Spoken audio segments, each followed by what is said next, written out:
Hey everybody, this is Erica from the Classy Climb blog. Listen, success is not about the money.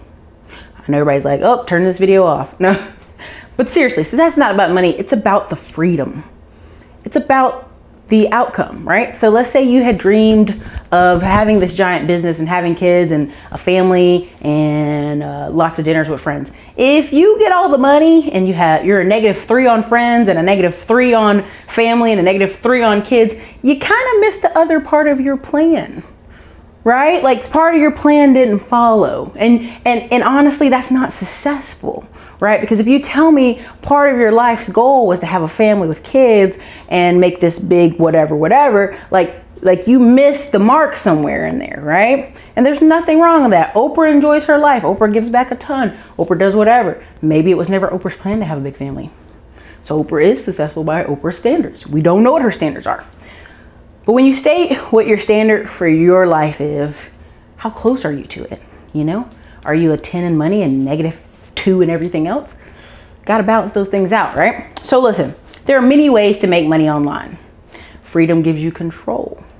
You know, whether you make money online or make money offline, there are a lot of successful landscaping guys, plumbing, air conditioning repair people. Oh God, construction, house flippers, house investors. There are a lot of successful people in those lanes, a lot of successful salesmen. Trust me, it does not all have to be online. Online is like 15% of our overall economy. 80% of it is like service and healthcare and, you know, person to person, business to business deals, okay? So are you able to move though, right? So people say, well, I don't need a ton of money, Erica.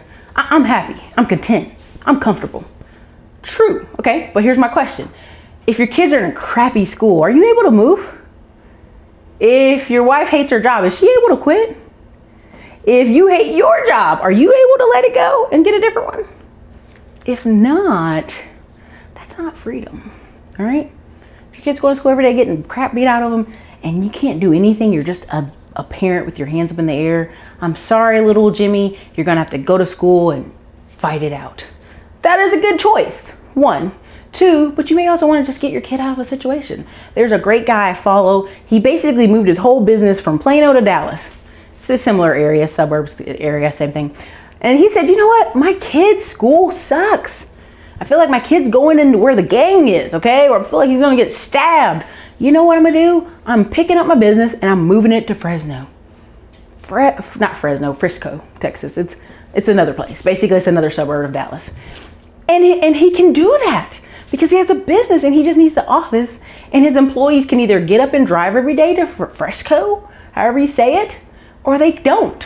That's their choice. But he has freedom to do that. And when you have freedom to do that, things are great.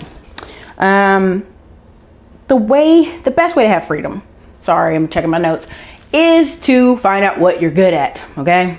What are you good at? You know, get you some Strength Finder tests, get you some, the Standout book. There's a couple different books you can find. What color's your parachute, etc. Find out what you're good at and then find a job in that realm, right? It may not always pay as much as you think, but you'll be more content in that field, right? Because this is your skill set and you're making the most of it. And I meet a lot of people who are great salesmen. Would they ever want to sit behind a cubicle and not be outdoors? No, okay? There's a lot of different fields and jobs and careers you can handle if you're working in your gifts. Do you know what I'm saying? So build something on the side with that or just switch jobs. You know, I have a lot of friends who, oh, I'm gonna switch jobs now. You know, that's enough. I've learned enough from them. I'm going to the next one. I think that's awesome. I think that's awesome. They're in a demanding career. People want those, you know, people in their offices, project managers, whatever. That is great stuff. But at the end of the day, you must put action to this whole thing we're talking about, whether it's success, whether it's a plan, whether it's a business, whether it's your personal life, whether it's your kids or your spouse. You got to put action to it, right? Because without action, we'll be here next year talking about this same conversation. So it's important for you to go, what's my 1-year transition? And I wrote a book called The 1-Year Transition, and I wrote it because it's so many people saying, well, Erica, I want to be like that person over there, and I have these skills, and how do I do that? Well, let me show you how to do it. Let me show you some steps. Let me show you how I met other people who've done it. Let me talk to you about it. You can leave that crappy job in a year. It depends on how much action you're willing to put forward. So This is Erica, Classy Climb Blog. Definitely check out the 1 Year Transition book. I'm gonna have it at the link below. You guys have a great day.